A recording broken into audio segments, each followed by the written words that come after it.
We are packed today. This is RamView. It's hot out there, but let's blow them off the line of scrimmage. Headline, Los Angeles.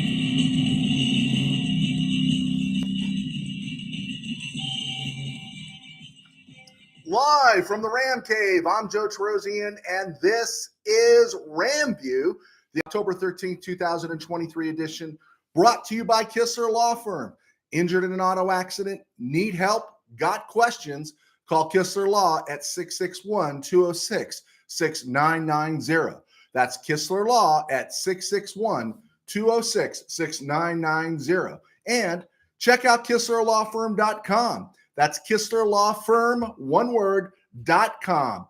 Kistler Law, they've been fighting for you since 92. And by Temple City Auto Repair. Having some auto issues? Get yourself some John and Henry at TempleCityAutoRepair.com. And of course, by Granite Ridge Christian Camp, a place where your life can change. Yeah, we got a lot of stuff today, starting from last night and going back 50 years. This is a loaded show.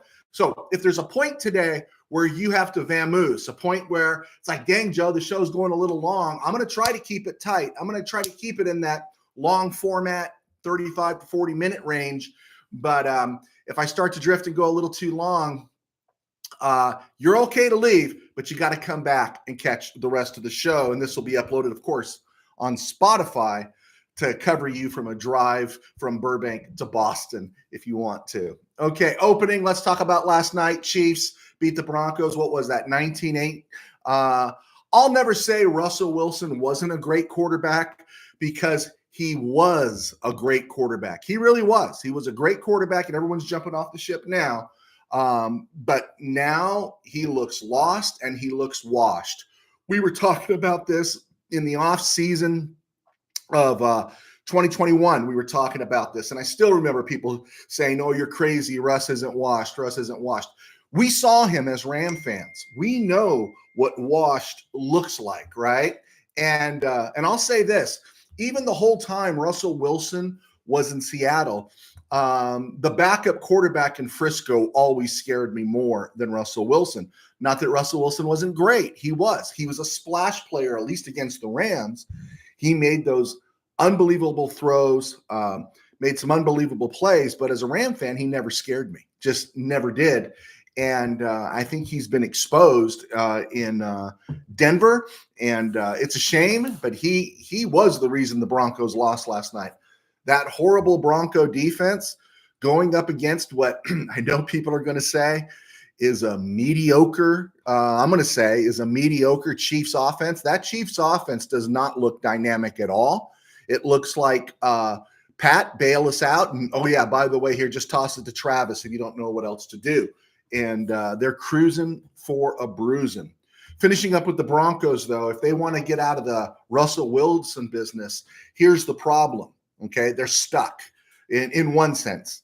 Next year, he goes up to 35 rocks a season, which is a deal. His dead cap hit, if they decide we're going to put him in the street, is $85 million. By 2025, he's making 55 rocks. In 2026, he's making 58 rocks. In 2027, he's making 53 rocks. And in 2028, believe it or not, he's making 54 rocks. And they're going to take a huge hit. And at some point, though, I do believe it's going to happen. It is a great quarterback class coming out this year into the NFL.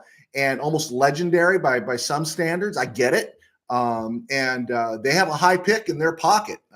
They're somewhere top 3 right now based on their record, 1-5. So the Broncos are going to have to make a painful move. And the painful move for the front office could be 85 rocks in dead money. The painful move for the fans could mean Cortland Sutton or Patrick Surtain or both get the boot, because honestly, that's what's going to have to take place. You're going to have to reboot, and the hit to the salary cap is going to be devastating. Also based on how high the salary cap gets bumped up each year, right? It does go up a little bit more each year. but there's going to be a lot of pain in Denver land. But I think it's better to take the pain now than really. In 2 years, do you want to be paying Russell Wilson $55 million, $58 million after that, 53, 54? Now that's going to be the going rate for an average to good NFL quarterback in a couple of years. It's all going to be in the 50s. When people complain about Daniel Jones making 40 or Geno Smith making 39, that is pedestrian money right now for an NFL quarterback. That's a great deal because everything's mid to high 40s and it's going into the 50s. But those are starting NFL quarterbacks, and Russell Wilson did not look like a starting NFL quarterback. Let me finish up with this with the Chiefs. They're lucky they played against Denver last night, because last night the Rams would have beaten the Chiefs even in KC. Yeah, Chiefs Kingdom is facing swift destruction. I like the Chiefs defense, but they were going against Russell Wilson. Okay. Can I repeat that? I like the Chiefs defense. It's a good defense, but they were going against Russell Wilson. So let's scale it back, right? This is a Curly Cult, Buck Buchanan, Willie Lanier, Emmett Thomas, Jim Kearney, Bobby Bell, Jim Lynch type defense. Okay, let's scale that back a little bit. It's a good defense, but a good quarterback would have snuffed them out last night. And like I said, Chiefs Kingdom is heading for a swift destruction. All right, some Rams news. Just want to get this, my semi-Nostradamus moment out of the way. This weekend, if Van Jefferson catches 7 passes for 100 yards and a touchdown, all the message boards are going to light up with how foolish the Rams were to trade him. Can I just remind everybody of this? Van Jefferson played 49 games for the Rams, 30 starts, 179 targets, 101 catches. You saw what he was. You saw it, right? It's not like he didn't get an opportunity. And honestly, what is the signature Van Jefferson play after 49 games, 30 starts, 179 targets, and 101 catches? I think it's the 80 to 70-yard bomb that he caught from Matthew Stafford to open the 2021 season against the Bears.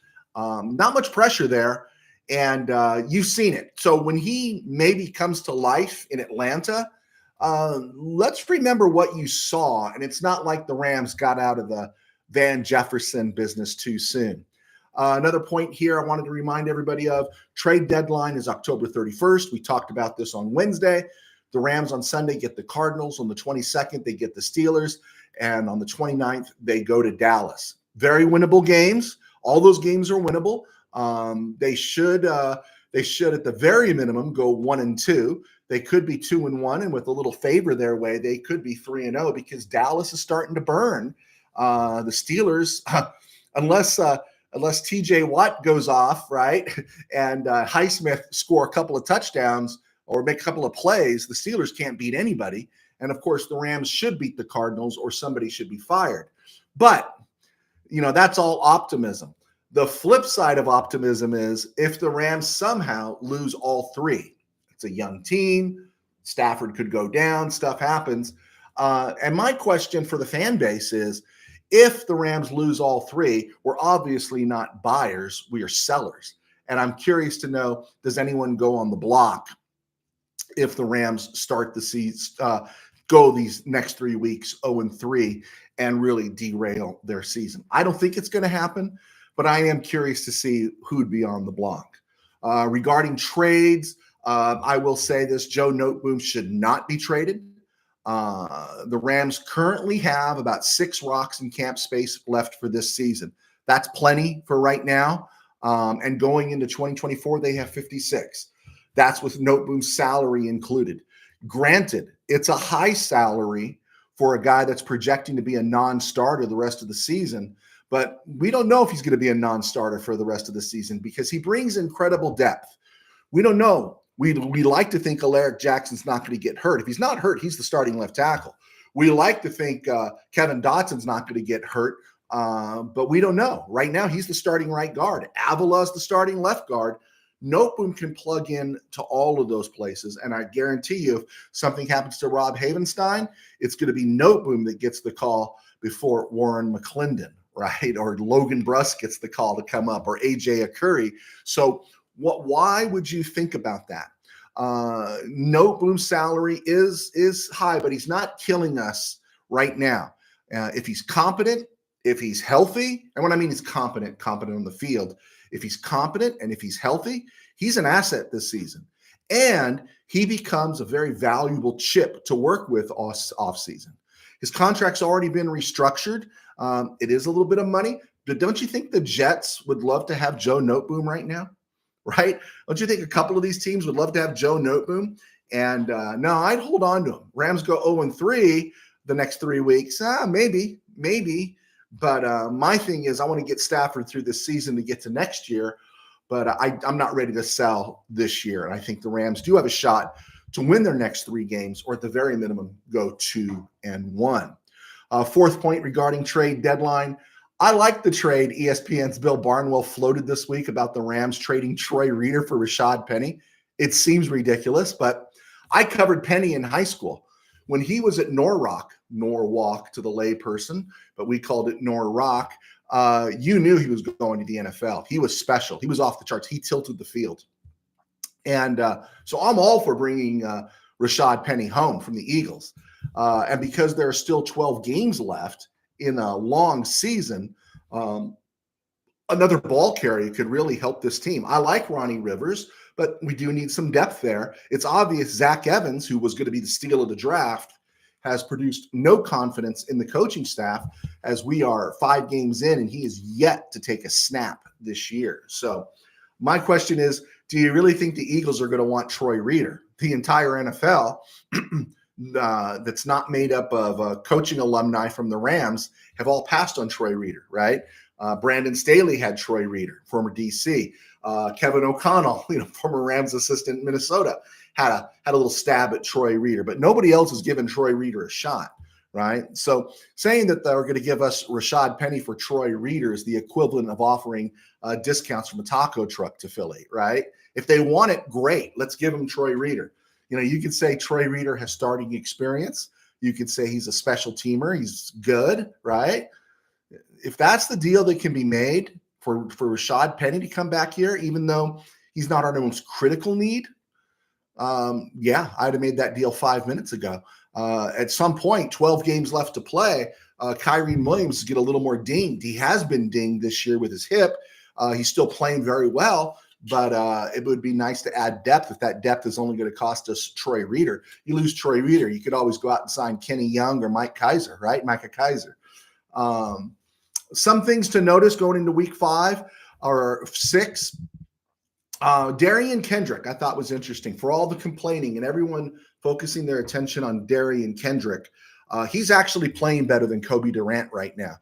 Darian Kendrick, you showed he could tackle people. and right now he's ranked 66th out of 108 CBs cornerbacks on PFF. Now, that's not great at all because there are 64 starting cornerbacks in the NFL. And right now he's not even grading to be a starting quarterback in the NFL.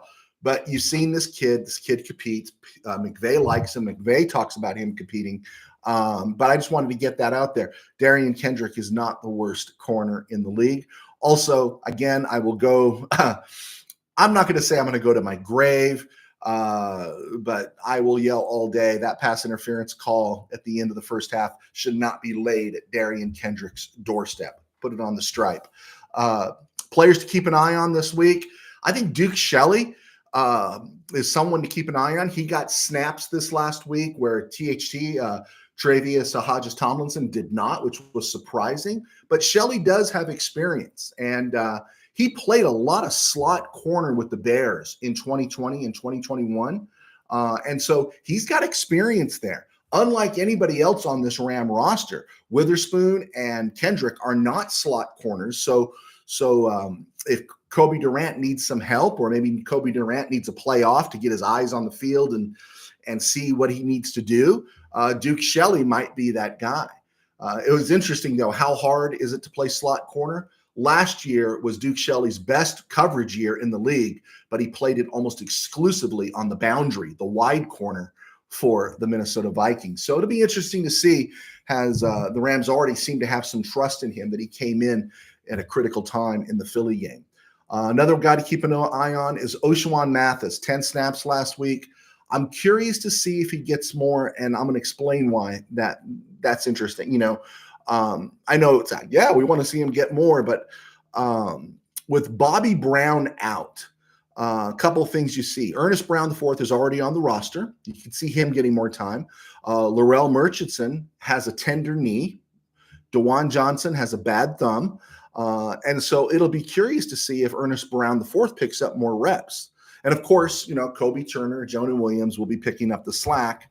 And maybe, and this is where Oshawan Mathis comes in, maybe Michael Hoyt. I like Hoyt. He's average on the edge, a liability in coverage, but has a motor that fits the interior. And especially if Mathis can bring some energy with him at that other edge spot, I'm curious to see. I don't want to crush any kid's dreams, but at 300 pounds, we could use Hoyt right now because you do have DeJuan Johnson, bad thumb. You have Murchison on a tender knee. You have Bobby Brown out for 5 to 7 weeks. If Oshawan Mathis can show you something, he's obviously got better speed and coverage probably than Hoyt. Even if Hoyt knows coverage and understands it, he still can't do it, right? I know music, but I can't play. I know what a good voice sounds like, but I can't sing. Asking Hoyt to do the stuff he's doing when maybe there's a better need for him in the interior while Bobby Brown is out. Rams don't have too many 3-spin guys. And if Hoyt can fit in there, maybe that opens the door for Mathis to get more playing time. Just a suggestion. Haven't heard anything. Maybe that's a crazy thought. Around the NFL, the Broncos are getting set to release Frank Clark. And not really. If he's released and the Rams win 3 games in a row and maybe we need some depth, I don't care. As long as he doesn't affect the temperature in the room. I don't know what he's like in that regard, but I wouldn't give up anything for him, and I wouldn't give him anything beyond veterans minimum. But yeah, it depends on where the Rams at. I don't want him taking snaps away from Byron Young or Oshawan Mathis. I just don't. I want to see what those guys got, and I guess, he could be a free agent for a while, or of course the 49ers will just say, yeah, let's get him too, right? Because we need depth behind Randy Gregory and Nick Bosa. Out this week, Daniel Jones against the Bills, and Deshaun Watson against the Browns quarterback against the 49ers. And really, this is interesting. You figure all the time that Deshaun Watson missed, right? Struggled against Pittsburgh early, right? Didn't look great. Looked great when they beat the Bengals. But you have to wonder, right? And now he was cleared to play last week, didn't play. Now he's out this week. You got to wonder what is going on with that guy. And you know what? As you sow, so shall ye reap. You get what you pay for. And the Browns decided to pay for Deshaun Watson with all that baggage. And I think they're getting a sense of what's inside of all that baggage right now. That's just not a good look, especially if you've been cleared. All right, last thing I want to hit before we go to commercial. The other day, Walt Garrison passed. What a tragedy. Walt Garrison, even though he was a cowboy, everyone liked Walt Garrison, and also he did all the chewless or the smokeless tobacco commercial, little pinch between your cheek and gum, right? You can't say a little pinch between your cheek and gum without thinking of Walt Garrison and the cowboy football player who's a rodeo guy, right? But what comes to mind when I think of Walt Garrison, and I'll get to your question right now, Sorge, I promise, Steeler fan in Missouri. What comes to mind with Walt Garrison is there was a Monday Night Football game. And interestingly enough, it was played about, October the 8th, 1973. And Garrison passed, the 11th of 2023, 50 years later. But on October the 8th, 1973, I remember sitting in our living room with my brother Tim and others, and we were watching the Monday Night Football game between the Redskins and Cowboys. And it was the first time I saw the rivalry, right? And the Cowboys were driving to tie the game at the end, and Craig Morton was in for Staubach. And so they're driving, and then Morton throws a dump pass off to Walt Garrison, Mr. Effort, Mr. Energy, Mr. Nobody Stops Me If I Need a Yard. And he's wrapped up. His legs aren't taken out from him, but he's wrapped up at the waist by Ken Houston. You can still see this video on YouTube. Just type in Walt Garrison, Ken Houston, and Monday Night Football. And Houston, a Hall of Fame safety, he was in his first season with the Redskins after being traded after the 72 season to the Skins from Houston. Houston Oilers. Ken Houston out of Prairie View was a fantastic safety that no one talks about. He was great. And he wraps up Garrison at the 1 yard line. Garrison can't even reach the ball across. Houston holds on, and the Redskins win. And it's one of my best memories of watching Monday Night Football as a kid. And that's what always comes to mind when I think of Walt Garrison. Sorry to hear about his passing, but I just wanted to get that out. Okay, I'm Joe Terosian. And I do RamView and I write books. And I do RamView thanks to our sponsors, Kistler Law. So you please check those folks out. And also I do RamView thanks to Temple City Auto Repair. So there are sponsors. They let me do that. I also write books. My books are available on Amazon. Just type in Joe Terosian. I got about 7 books out there. I'm working on a Ram book that was a short story. Then it became a novella. And I think I am going to make it a short novel, and I'm probably going to put that out within a month or so now, the way it's looking. I was hoping to put it out this week, but it's just talking about the Rams, and it was just a fun story. So this is my high school football novel, Tangent Dreams. It's available on Amazon. I got some great reviews on it, as well as another high school football novel. You'll see that through my work, I do a lot of Christian writing, and that lets you know about my day job.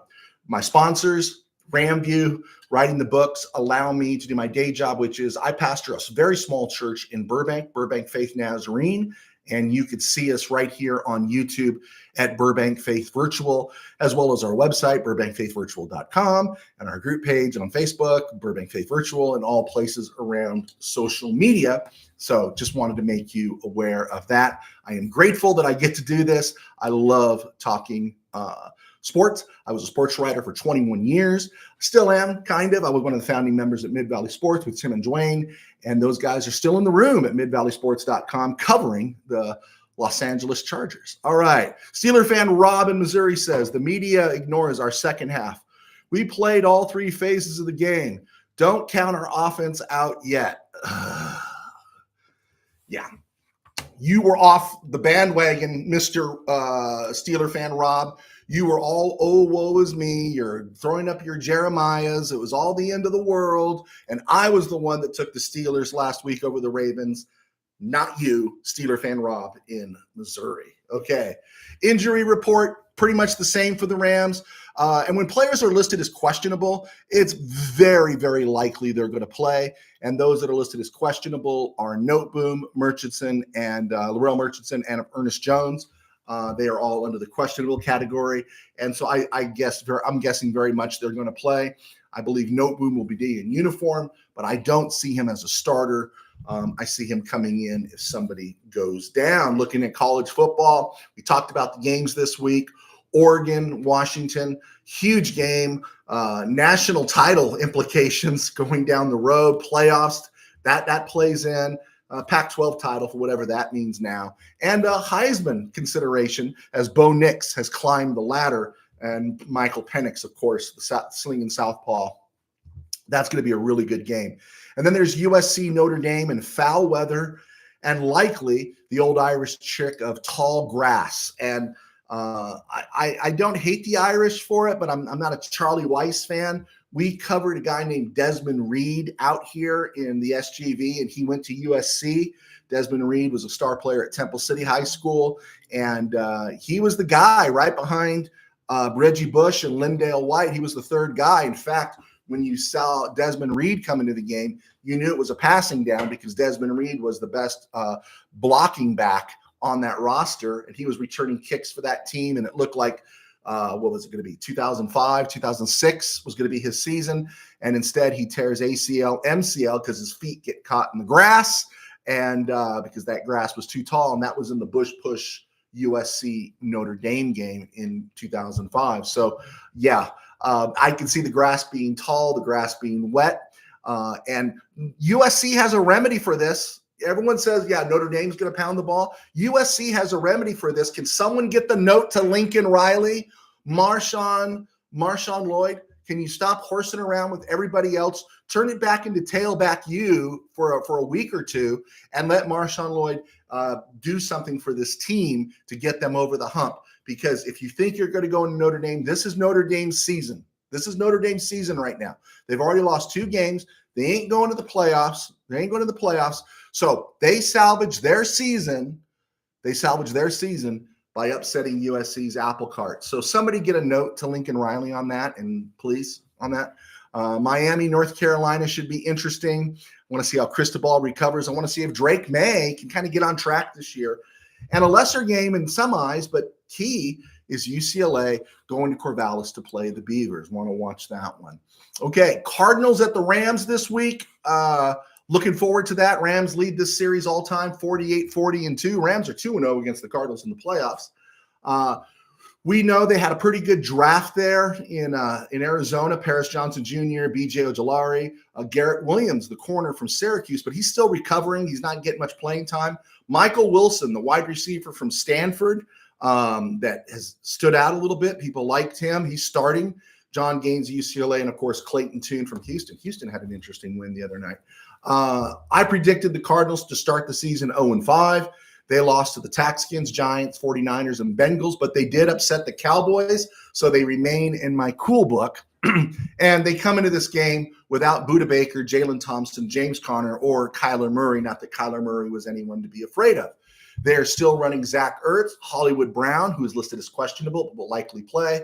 I think an undervalued and I don't know if misused Rondale Moore, and of course Michael Wilson out of Stanford, and Josh Dobbs at quarterback, who has been good enough. And the thing about this is those are all NFL players, right? This is not the Rams offensive line a year. Skura, Jeremiah Colon, Ty Niski, Ode Abouche, right? Not an NFL offensive line, but this is for an NFL offense. Josh Dobbs is an NFL quarterback, so to be respected, you need to respect it. That doesn't mean the Rams shouldn't, but they need to be respected. Their tackles should be respected. DJ Humphries is confident at left tackle. Paris Johnson, 6th overall out of Ohio State at right tackle. They haven't been spectacular, but they've been steady. They've been in most of their games. And it's not Philly's front line, but it's a solid one. Their guard, Will Hernandez, who came over from the Giants in 2022, has played really well at right guard, and he likely will be opposite Aaron Donald, so that'll be something to watch. The rest of the defense and stuff, the defense, there's nothing to talk about there. If the Rams lose this game, honestly, somebody should be fired, flat out. If the Rams lose this game in SoFi, somebody should be fired. It's not a case of, how do you say, well, it's a young team. No, sorry, it's not good enough this time to say, well, it's a young team. Yeah, you're not going to fire the players, but somebody on the staff should be fired if you lose this game to the Cardinals in SoFi, right? With that said, the Rams should be able to drop a 40-burger on them and improve to 3-3 this season. I'm going to throw it out there. Rams 37, Cardinals 16. Looking at the rest of week 6, remind you the Steelers and Packers are on bye. The Chiefs last night, they beat the Broncos. A win is a win is a win. It's not college football, so style of points don't count. If style points counted, the 1990 Giants would not have been allowed in the Super Bowl. But they were, because it's about winning. KC, though, I think is primed for a big-time fall. For some reason, I just feel it coming. Ravens and Titans in London. Lamar Jackson will always be a winner. It doesn't matter the scoreboard. Lamar Jackson will always be a winner. He throws 5 picks next week in London. They're going to say, well, they don't give him any help, right? It's always there's just this huge investment in Lamar Jackson. I like Lamar Jackson, but no one ever seems to say, that was really a lousy pass, Lamar. It was really a lousy pass that Joey Porter intercepted for his first professional interception in the end zone, when you could have put the game away. Yeah. No one talks about that, right? Taxkins, Falcons. What's the word? Desmond Ridder has never lost at home. Jeff Fisher and the Taxkins. Oh, no, sorry. Ron Fisher. No, Jeff Rivera. No, Ron Rivera and the Taxkins are close to being done in 2023. I'm going to lean Falcons in this one. Then we've got the Vikings and the Bears. Minnesota's playing for the draft pick, right? They should be playing for the draft pick. They're falling apart. Justin Jefferson's not playing. Bears are at home. The weather's supposed to be bad. So this is a great opportunity. Honestly, if the Bears swallow the jalapeno on this one, if they can't build on what they did in DC last Thursday night, this is a bad look for Eberflus and a bad look for Justin Fields. Seahawks Bengals. Why isn't this game not on Monday night or on Sunday night? Well, why? Why? Can't we flex out some of these early games in the season? This should be a really good game. A really good game in Cincy. I expect the Seahawks and their coaching staff not to go brain dead like the Rams coaching staff did and win a game that is very winnable on the road. I like the Seahawks in this game. 49ers, Browns. Yeah, PJ Walker, Frisco goes 6-0. But again, I think the 49ers are peaking too soon. Saints and Texans in Houston. I am going to go with CJ Stroud. I'm still a believer. I'm going to go with them. With the Texans. Colts, Jaguars. I think the Jaguars found themselves in London and the door is open for a Jacksonville run. Colts, nice try. You're a better team than people thought. And so, yeah, you'll be 3-3 when the weekday is over. Panthers 0-5, Dolphins 4-1. Honestly, I'm surprised this game's not on Thursday night, right? That's how bad this game is. Patriots, Raiders. Dolphins in that game. Patriots, Raiders. I'm going Raiders. Unless Steve Grogan, Stanley Morgan, and Tony Collins suddenly show up, and that will give the Pats a chance. I just don't see them having much of a chance right now. Then again, it's Josh McDaniels, and it is the Raiders, so anything's possible. But I'm going to go with silver and black. Eagles, Jets. I still don't think Philly is playing that well. And to admit that they are playing well is to declare the Rams a playoff team. Do you get me on this? If you're saying Philly is playing well, even though they're 5-0, and they're 5-0, you're saying the Rams are a playoff team and a contender in the NFC. Philly is not playing well. Philly is okay. A little more experienced Ram team, couple of breaks, a fraction gets eliminated between the ball and Stafford's throw to Tutu Atwell, different outcome, and people are thinking different about Philly. But I do believe they'll beat the Jets, especially without Vera Tucker at tackle. Lions, Buccaneers. Hey, I'm all in on the Lions. You got to win these games, Lions.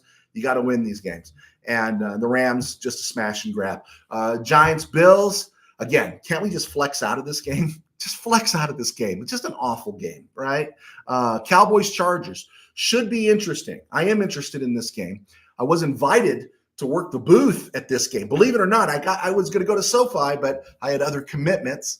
So it'll be from the Ram Cave. I'm not a fan of Brandon Staley as an HC, as a DC, yeah, but not as an HC.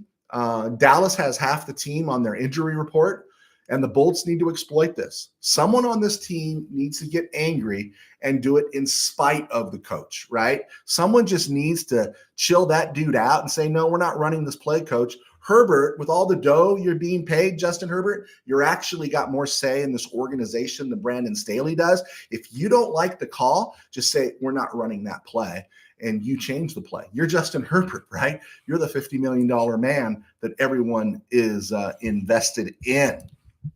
Okay. I had a bad week last week.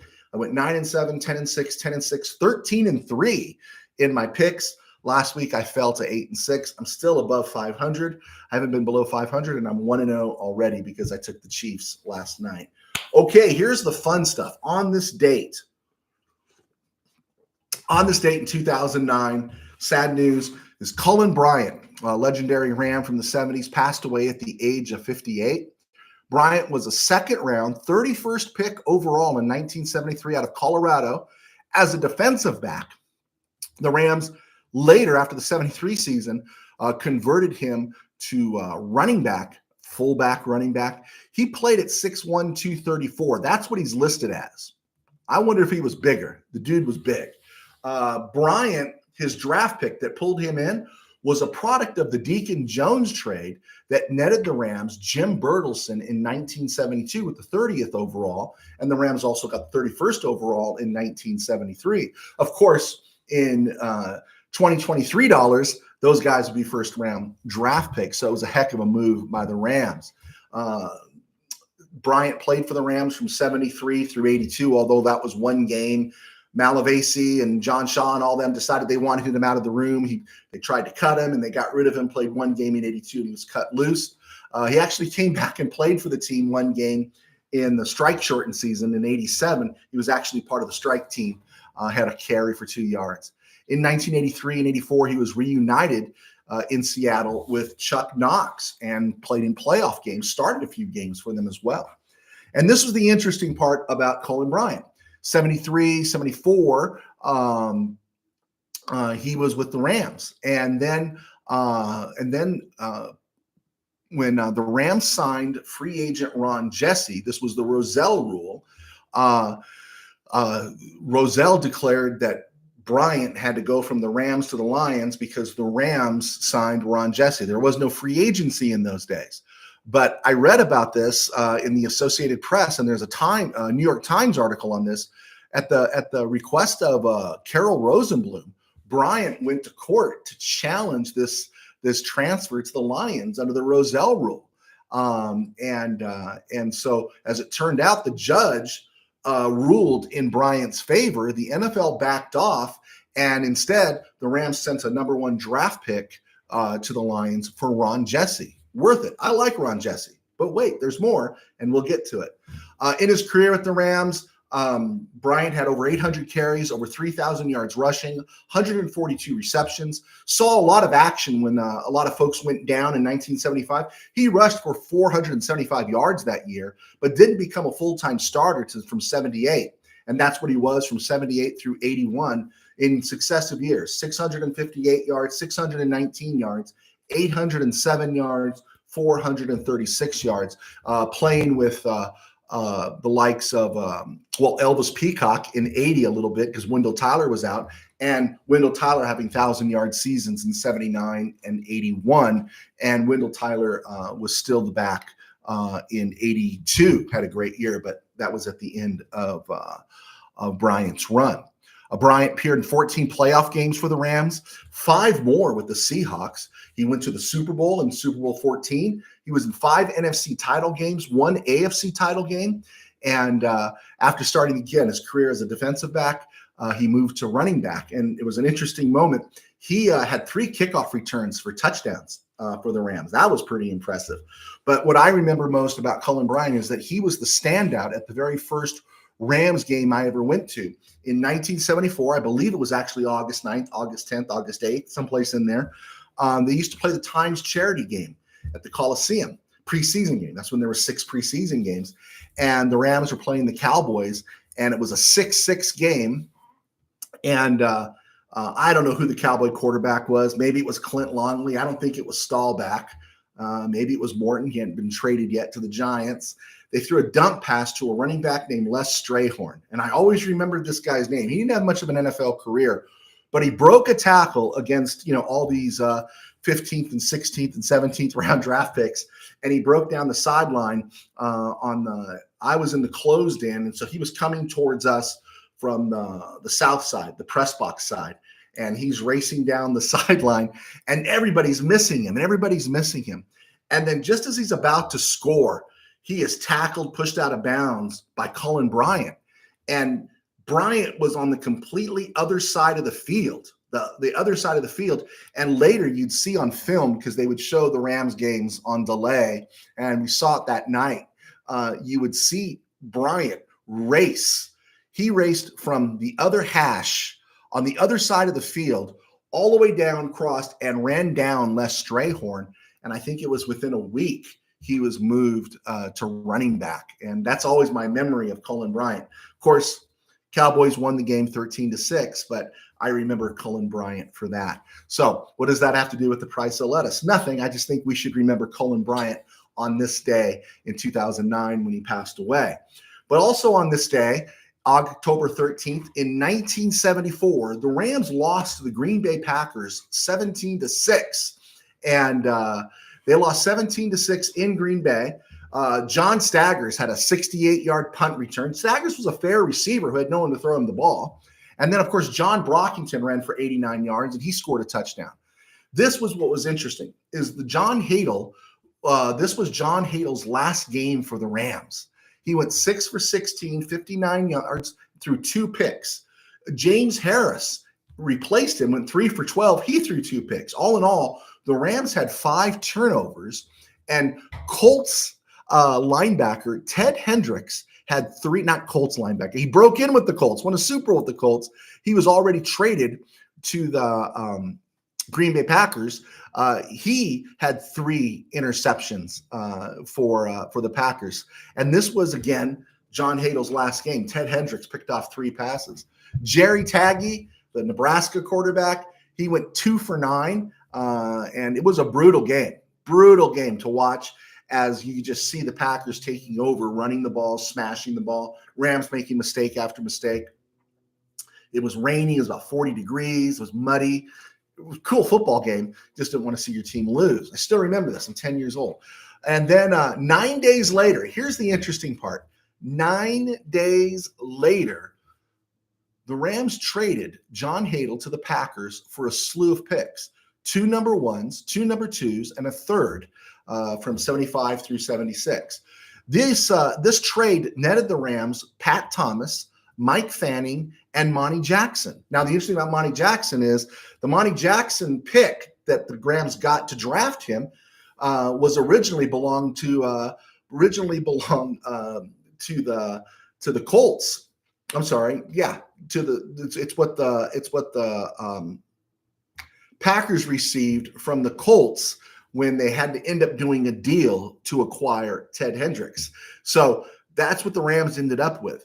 And another third-round pick, that one third-round pick was a center named Jeff Reese from the Pacific Northwest. I think it was Washington or Washington State. He was sent to Seattle in 1977 for the 31st overall pick.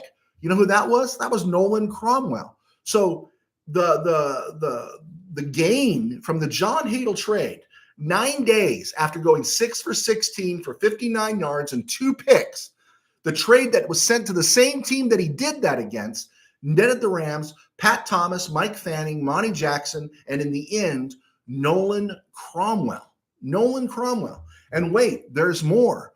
One of those first-round picks in 1976 was sent to the Lions as compensation for the signing of Ron Jessie because Cullen Bryant won his case not to go to Detroit as compensation.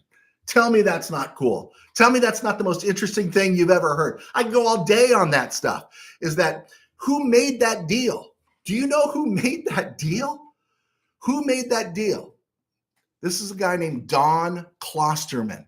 Don Klosterman was the Rams GM from 1972 to 1982.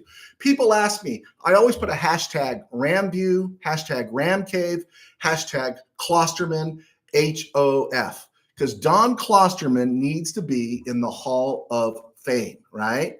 Klosterman was the Rams GM from 72 to 82. The Rams won 100 regular season games during that period. But think about this. He had no power in 1981 and 1982 because Carol Rosenblum was dead. Georgia Rosenblum was plunging the organization and blowing it up. John Shaw had way too much power. Ray Malavasi stuck around way too long. And the Rams only won 8 games combined in 1981 and 1982. 6 in 81, 2 in 1982, the strike-shortened season. So what you could say is Klosterman only had 92 wins as the Rams GM. But here's this. He held on to that just until this year. Les Snead, with 5 wins last year and 2 wins this year, just passed Don Klosterman as the all-time winning GM for the Rams with 93. But he played, obviously, more games, right? 16 games, 17-game seasons. You know, Hall of Fame gets me thinking every year, if the people we put in, why is Bill Cowher in the Hall of Fame? It just grosses me out. Why was Bill Cowher in the Hall of Fame before Tom Flores? Why was Bill Cowher in the Hall of Fame before, why is he there before George Seifert, right? Why isn't Jim Plunkett with 2 Super Bowl wins in the Hall of Fame? Because the Hall of Fame is a joke. If you play a certain place, you get a little more attention. If you're a little more noisy, you get a little more attention. This is crazy that Don Klosterman, even the veteran committees aren't looking at him. Don Klosterman's executive record, right, his executive resume, he was a scout for the Chargers. Ron Mix, Ernie Ladd, Keith Lincoln, John Hadl, and Lance Allworth all came to the Chargers through Don Klosterman as a scout. The Chiefs' director of player personnel, Buck Buchanan, Ed Budd, Mike Garrett. He was the GM of the Houston Oilers in the mid-'60s. Now, he drafted Tommy Nobis, but Tommy Nobis signed with the Falcons. But he did draft a really great player, solid player named George Webster, a solid safety named Zeke Moore, a Hall of Fame safety that we just talked about named Ken Houston, Elvin Bethea, Hall of Famer, Charlie Joyner, Hall of Famer, and Roy Jarella, who kicked on three Super Bowl champion Pittsburgh Steelers teams. He moved over to the Colts as GM, and he was their GM when they drafted names that were contributors. Norm Bulash, Jim O'Brien, who kicked the winning field goal in Super Bowl V, Billy Newsome, a solid edge rusher, defensive end, Don McCauley, and Don Nottingham. And those guys were all key to that 1970 Colts World Championship team. And then he comes to Los Angeles, and the story is well known about what he achieved in those huge trades, the Hadl trade, the Roman Gabriel trade, the moves that he made that were just incredible. Why isn't this dude in the Hall of Fame? I don't know. So I'm going to ask you to do something today. It was a stone groove, my man. It was a stone groove. But I'm going to ask you to do something today before we get to the end of this show. Whenever you post a hashtag and you're talking about the Rams, drop in Klosterman, H-O-F. Klosterman, H-O-F. You see it right here on the board. If you scroll down, Don Klosterman needs to be in the Hall of Fame. And if you have any tidbits that you want to add, I am connected with somebody from his family, his nephew, and we are trying to do our best to raise awareness for Don Klosterman being in the Hall of Fame. So good show today. Thank you so much for clicking on. It was a stone groove. It was great to be here on this Friday. Hey, I'm not going to mention it now, but tomorrow is October 14th, and October 14th is Harold Jackson Day around my house. And Harold Jackson Day is the day, October 14th, when he torched the Cowboys for 4 touchdowns in the first half, and the Rams 37-31 1973 Week 4 victory in the Coliseum over the Cowboys. He literally torched Charlie Waters so bad they needed dental records to identify his cleats after it was over. He was terrible. The Rams smoked them.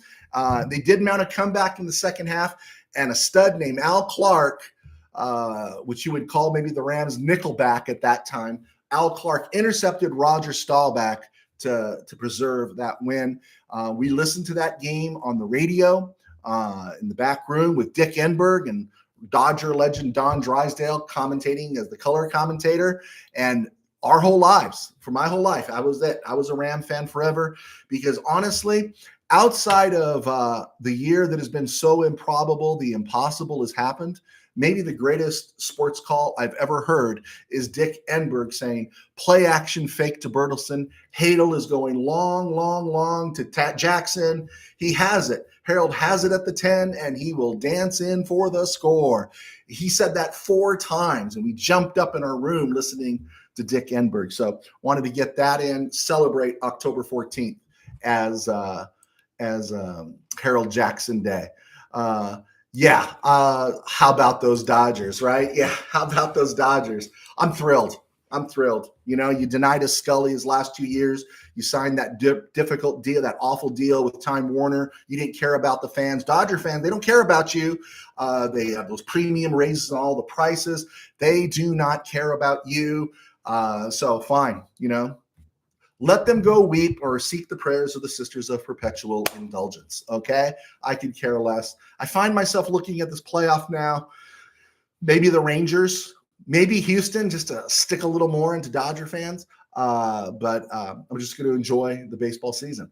All right, folks, thank you so much for clicking on. This is RamView, and please hit like, hit subscribe. We've hit a little standstill in our subscriptions, and I'd like to bump this thing up over to 100. If you haven't subscribed, please subscribe.